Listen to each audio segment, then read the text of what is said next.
Welcome back. Now in the last video we talked a bit about what data types are, what variables are, how they work, and I've decided just to split this in half because it's quite a complicated topic. It would be a long video and I know it's quite a tricky one to get your head around. So now that we've discussed what variables are, let's go through the actual data types themselves and what they mean. And as a quick reminder, every variable out there has got a data type.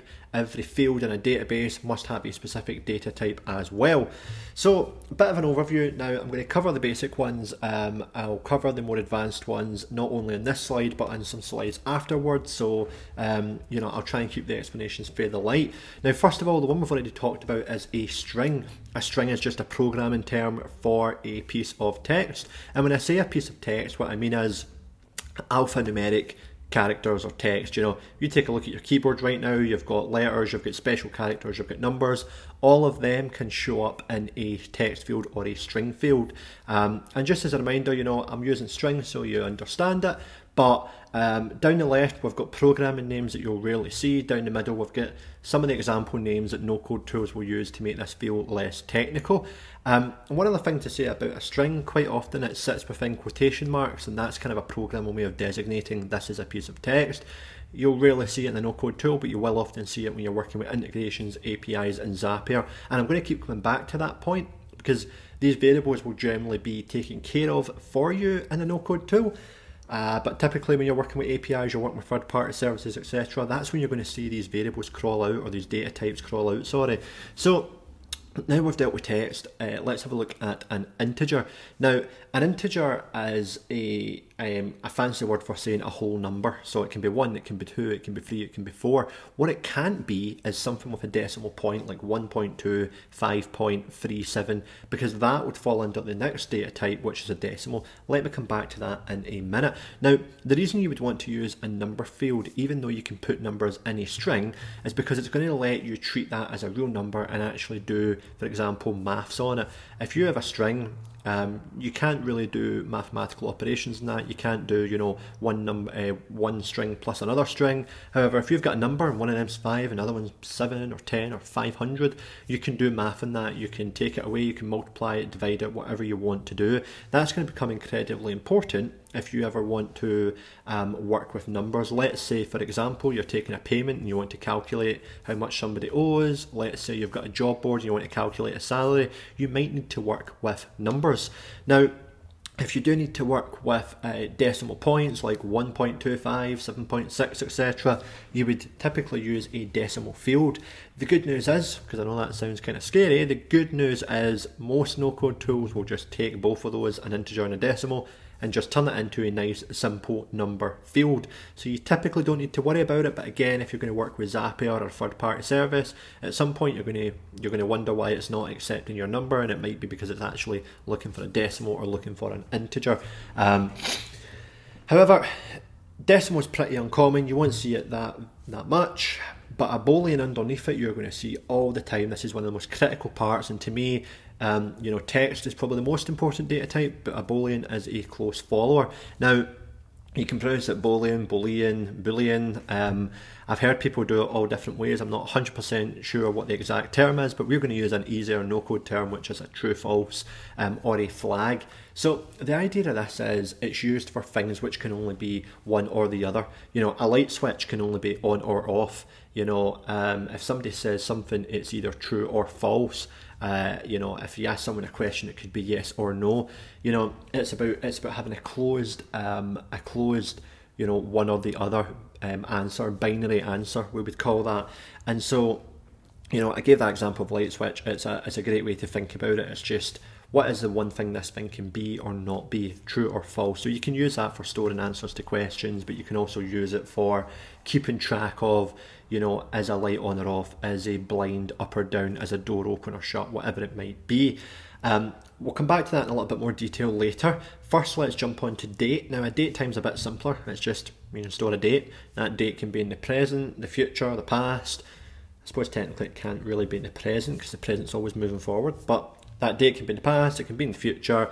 You could set a date for right now. You can set a time in there as well. So you could say your date in terms of day, month, year. You could also say your time in terms of hour, second, even nanosecond, and minute as well.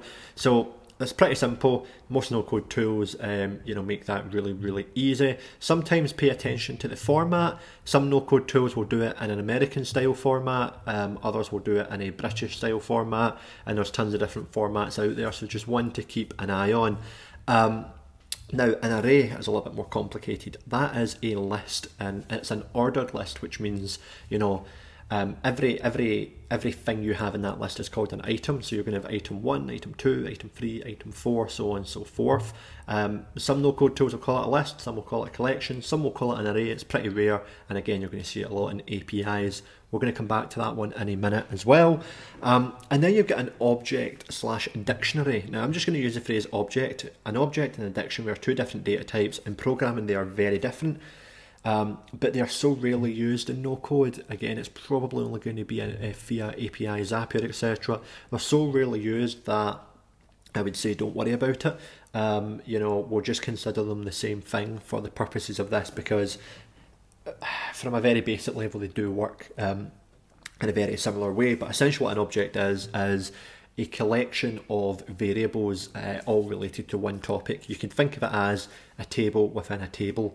That probably sounds pretty complicated, but imagine a field could have several of its own fields. That's also pretty complicated, so don't worry, we're going to come back to that in a bit more detail in a minute. So let's dive into some of the more complicated ones. We're going to start with an array that we talked about a second ago. Now, as I said, an array is a data type that holds a list of pieces of data in a numbered order. So I did say that was 1, 2, 3, 4, 5, but actually one thing you have to bear in mind with an array, and this is just another programming quirk, there's a very good reason for it, but it doesn't matter unless you really want to know how to program. Every item of an array starts at 0 rather than 1. Some no-code tools might get rid of that and only have it start as a 1. I can't think of any off the top of my head, so assume that it might start at 0. But generally a list will be 0, 1, 2, 3, 4, 5. Now I've just given you an easy example here without the 0, but a great way to think about when you would use an array is, imagine you had a database and that database had a table called recipes, and for every record you had a different recipe, and within each recipe you want to save the ingredients. Well, you can have an array in there, and then you can just say, okay, the ingredients are number 1 basil, number 2 tomato, 3 dough, etc. Now, the fact that that is ordered is pretty important, because those items are always going to have a place in that list, and you could, if you wanted to pick out a specific ingredient, in theory you can instruct your app to say, okay, go into the array and take the 4th item, in this case oats. You could do that. There's various reasons you might want to do that. Perhaps if you're trying to, perhaps you've got a list of items for a user to pick from, and you want to say, okay, the user clicked on item 4, therefore I need to tell my app to get the information about item 4. It's oats, so let's get oats, let's do something with oats. So that's kind of when you would use that, and so the position becomes pretty important. An array, however, can have as many things as you like. You can probably have like several million items in an array if you wanted to. That would be a very bizarre thing to do, but in theory, they are fairly limitless. Now, as I've said, no-code tools will probably call this a list or a collection. They might even call it line items. But one thing to bear in mind is not every single no-code tool supports an array in the sense of it being a field within the database. If you cannot find an array or a list as a potential field in a no-code tool you're using, then what you can do is create another database table. So in our recipes and ingredients example, you would create an ingredients table. You would put your ingredients in there. You would then link that table via a relationship back to the main table, like recipes. And therefore, you've just created a relationship, but you can use that as an array. So within my recipes, I'll now have a column that says ingredients, and that's going to pull through the selected ingredients from the other table. So in other words, if you don't have a list available by default, then just use another database table to create a list. Now, if we jump on to objects, so the best way to think about an object is it's a bit like an array. It's a list of things, but the difference is they're not numbered. And essentially an object is a collection of a number of key value pairs that we talked about in the previous lesson. And each key will have a different name. I've given an example down here of a job role that I'll come into in a minute. You've got role name, salary. Each key will have a different identifier, different name, and then you'll have a different value. And if you think about it, if we go back to that array slide, we kind of have the same thing. You know, the key is 1, the value is basil. The key is 2, the value is tomatoes. The key is 3, dough, so on and so forth. So it's just, you know, you can just think about these as they are just like little variables, you know. And so the use for an object is when you have a bunch of different bits of data which have some significance in being together. You know, they're maybe related under a certain collection, under a certain topic. I apologise, by the way, if you can hear some music in the background. I've got a neighbour who won't turn down Michael Jackson. So continuing on, the way to think about an object, as I mentioned earlier, is a table within a table. So essentially you can have lots of different data types. Now let's have a look at this example to kind of bring that idea to life. So what I've kind of imagined here is I've got an object for a job role. You know, let's say I've got a job board or a HR tool. I might have a table of jobs or something like that, and I just want to collect all the information about a job under an object. Now, the reason I said these are rare earlier is because the first thing you probably think is, well, if you've got a jobs table, you're probably just going to make a column for, you know, what's the role title, another column for what's the salary, another column for, you know, so on and so forth. And that's broadly true, which is why I'm saying objects you're not going to run into that often. Where you will run into them is when you work with APIs. You know, when you work with APIs, typically people will, or other services will take a database table and then send that to you as an object. In other words, it's kind of just a programmatic way of representing a table. You're kind of just saying, okay, we have this object, it's about jobs. Within that, I then have each column, which is my role name, salary, currency. But instead of showing that as a database column, because I can't send an Airtable table to a different no-code tool. So instead, as a way of representing that, I'm just going to say, here's a key and here's the value. And if you think about our previous table in the last couple of videos around databases, where we talked about having a customer table, an orders table, an inventory table, you know, within customers we had name, we had email, we had address. You can kind of think of it as, you know, the name is a key, the address, the value is John Smith. You know, the email address is a key, the value was john@gmail, whatever it was. So you can kind of use this to send a single record from a database as its own self-contained variable. Again, you know, don't worry about too much about kind of figuring that out and getting it. All you really need to do at this level right now is be able to spot it in the wild. You know, if you start to see a bunch of different variables under a name when you're working with a Zapier or an API, you're going to go, that's an object, I better go back and just refresh my memory on that. So don't worry too much about getting it right. But a couple of wee nuances to point out here. So if you have a look down, you'll notice we've got different variable types in here. You know, we've got a role name, head of sales, and it's within, you know, it's text. We've got a salary that's a number, so on and so forth. And at the end, we've even got an array within this object. So an array is really just a you know, it's almost an object itself, as I've said, but you can just keep that within an object. You can have an array within an array. You know, that kind of thing can get quite complex. It can be just treated as one data type. So you can have that in here. In this case, we've got, you know, 1 sales, 2 managing salespeople, 3 reporting to the CEO, etc.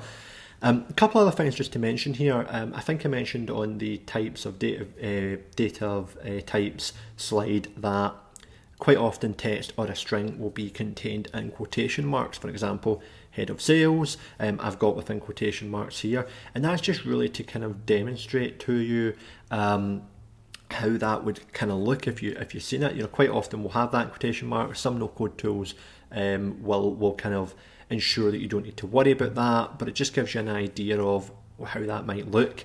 And so the other thing that we've done here is the salary. Now, you'll notice 2 things about the salary.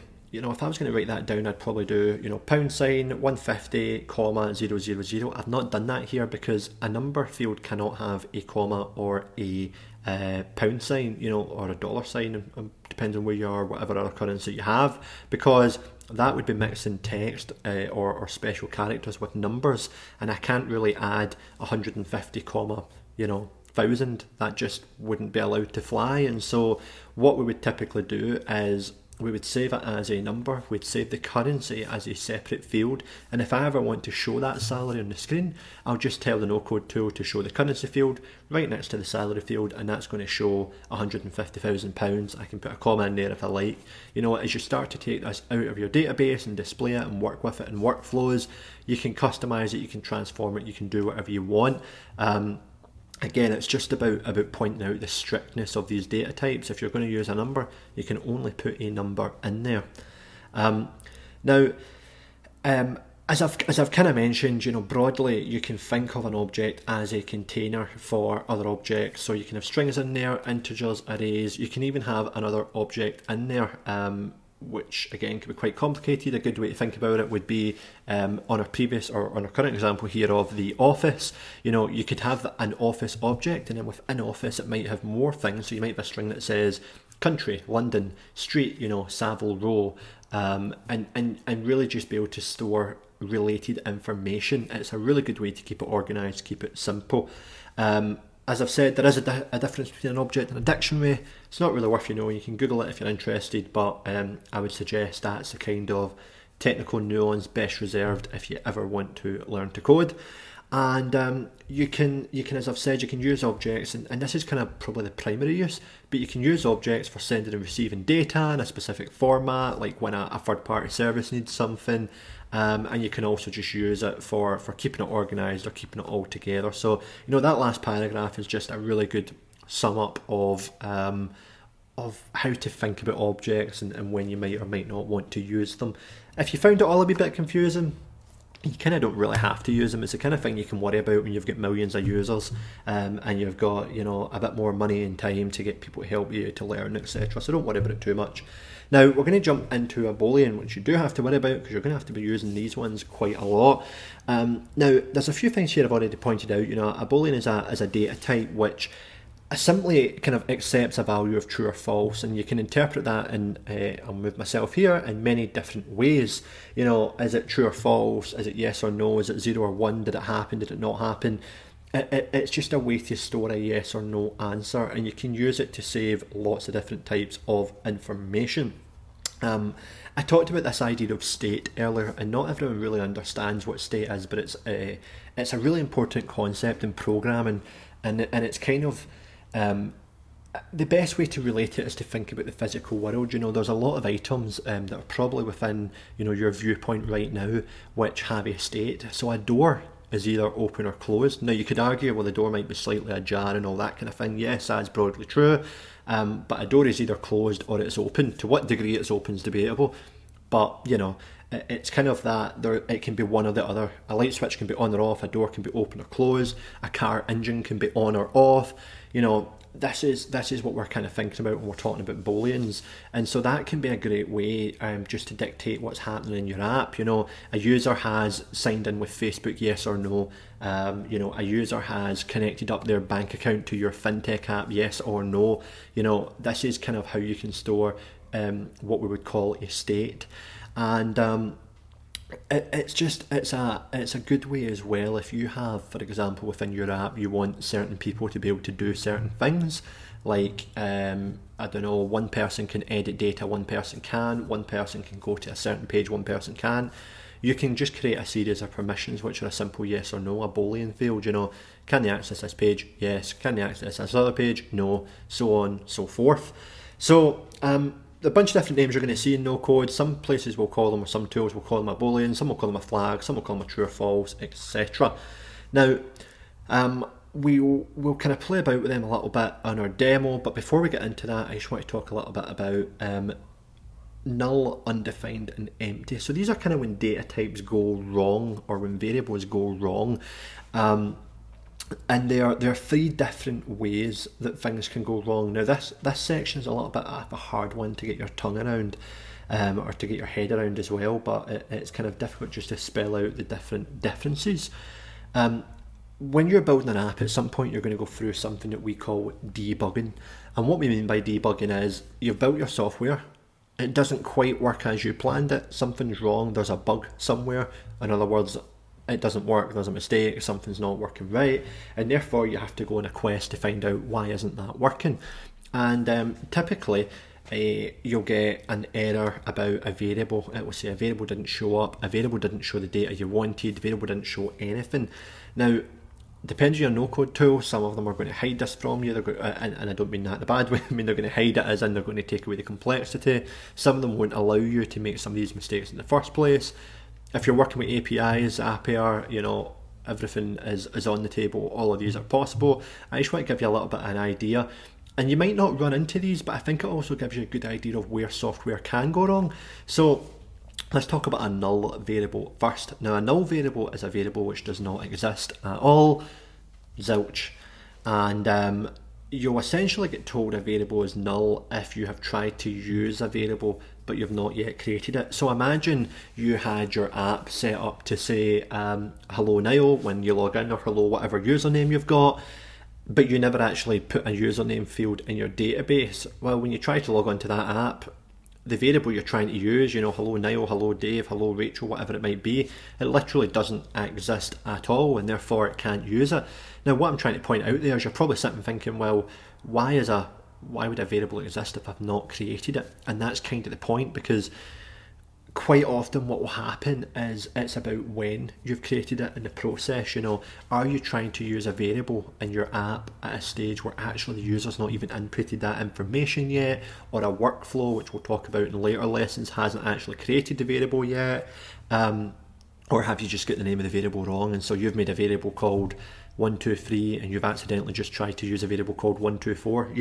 This is a kind of thing that can happen if you get your keys wrong, if you create a variable if you try to use a variable before you create it. All these different scenarios, and there's this real difference between, when you build your app, you're kind of building it in your own time, and you might be jumping from one screen to another, working in different bits. But when your app actually works, there's going to be a clear flow from the minute it switches on to the minute it switches off, of how data flows through it, how users use it, etc. And so it can be really easy to design an app that uses something which makes perfect sense when you're just doing it in theory, on paper, writing it down, but when your user actually comes to use it, you've kind of maybe messed up the timing of it. And you even get this is maybe a bit of a tangent, but a bit interesting to know. You get something called a race condition, which is when you essentially do something in your app, which means whether or not a variable is going to exist or what it's going to mean entirely depends on how quickly the app does it. It can quite often happen if you are, for example, let's say I have a page and the user is going to click the submit button and it's going to take him to the next page, and on the next page I want it to show data from his Facebook profile. And so what's going to happen is when he clicks the submit button, I'm going to send a request off to Facebook to grab his profile information. I'm then going to show it on the next page. And what can happen is if he clicks the next page and I've set my app up wrong, and so I send off to Facebook, he goes to the next page, but before it comes back from Facebook, he's already on that page, then that data might not arrive in time, and therefore you have what's called a race condition, because who won the race, the page or the data request to Facebook? Well, in this case it was a page, and therefore it went wrong. Again, don't worry about that too much. If you ever run into a problem like that where you're using an external service and it seems to be that by the time the user gets to it in an app, the data is not showing, keep that in mind. Maybe have a look at that. We might do some more content on it later, but a race condition. Anyway, so we've talked about null variables. Let's now talk about an undefined variable. Now this is where we're starting to get a little bit philosophical. An undefined variable is where you have created a variable that has a name, or a key, or an identifier, but you've not yet put any data in it. So I've said, okay, I want to use name, but I've not specified what the name is, but now I'm trying to bring the name up. So for example, let's go back to that idea. And in a null variable, I said, imagine you wanted to say hello Niall, hello username, hello Rachel, whoever. Imagine that you had created that column, but you hadn't asked the user for their name. In that case, you'd be trying to use an undefined variable. You'd be saying, okay, I want the name, and the name should come from there, but I've not actually suggested, is that name a piece of text, is it a number, etc. It's undefined. I know it exists, I just don't know if it's supposed to be string, integer, whatever. And so that is pretty rare. in a no-code tool. Most no-code tools won't let you do that. It can again primarily happen with APIs and things like that. So this is probably, you're likely to see null, you're likely to see empty, you're probably fairly unlikely to see defined, but essentially imagine you created a column but you hadn't specified a data type yet, but you did have a column called name. That is when you're going to run into an undefined variable. And then an empty variable is one which knows its name, so it knows its key, it knows its identifier, it knows its field, and it knows its type. So it's a variable which knows it's got a name, it's definitely meant to be text, or it's definitely meant to be a number, but you've just left it empty. Maybe the user's not typed something in, maybe you've just not put any data in there, and so you're trying to use it, but nothing's going to show up because it's empty. Really kind of simple one versus the previous two. So that just gives you an idea, those are all broadly the same thing, you just got your variable wrong. But actually we've kind of identified, in the null variable alone, there's 3 different places it could go wrong, and undefined, there's kind of a couple of different places it can go wrong. So you can kind of see there's probably 5, 6, 7 different ways on this one page alone that a simple variable can go wrong. And what I'm trying to get across with that is, yeah, no-code tools will shield you from it to some extent, but it's kind of a really good way of understanding just the complexity of software and why it's so important to get it right from the start and to make sure you take the time to learn these kind of details, because you think about everything you've learned in the last 25 minutes, there's tons of people actually who crack into a no-code tool, they don't know that, they start making silly mistakes and they run into issues. So now that we've done that, I just want to say a couple of quick little tips and tricks. You don't have to listen to these, or just a little bit of an example. Just things that I've picked up more from programming experience than anything. But with variable names, you're going to end up having a lot of variables, a lot of different field types. So you want to make sure that you're giving them sensible names. Typically the case is going to matter. So, have you capitalized the letters, all that kind of thing. And it's going to matter in the sense of, quite often if you try to use a variable, let's say you try to use a variable name with a capital N, but you've saved it as name with lowercase, it's going to struggle to find that, because those are, to a computer, those are 2 different things. Case matters, having spaces tends to be a bit of a problem as well, so that's why I've suggested here, try and do things as all one word. If you want to have a variable called date of birth, then instead of doing date space of space birth, do date underscore of underscore birth. It'll make sure the stupid things don't break, and actually just helps you keep it more organised. Like, the best advice I can give you is, don't give your variables stupid names. Make sure be quite professional about it, give them proper names that are going to make sense. That the way to kind of think about it is, if you took your database and showed it to someone else, are they going to intuitively understand what each of the field types are, what each of the variable names are? Are they going to understand that? Similarly, if you're using variables elsewhere in your no-code tool, is it going to make sense to another human being who doesn't understand, who you've not kind of previously told it to?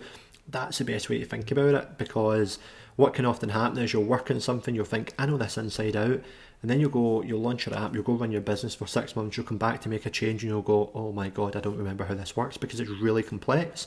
And as you work through it, you hold a lot of the information in your head. So it's just important to try and just keep it organised and sensible. But again, sure app, entirely up to you. You don't have to worry about this too much, don't be too meticulous. So I'm just going to take the time to stop the video here. We're going to jump on to the next video and we're going to look at examples of how variables work on a tool called Adalo. So tune in and we'll watch that.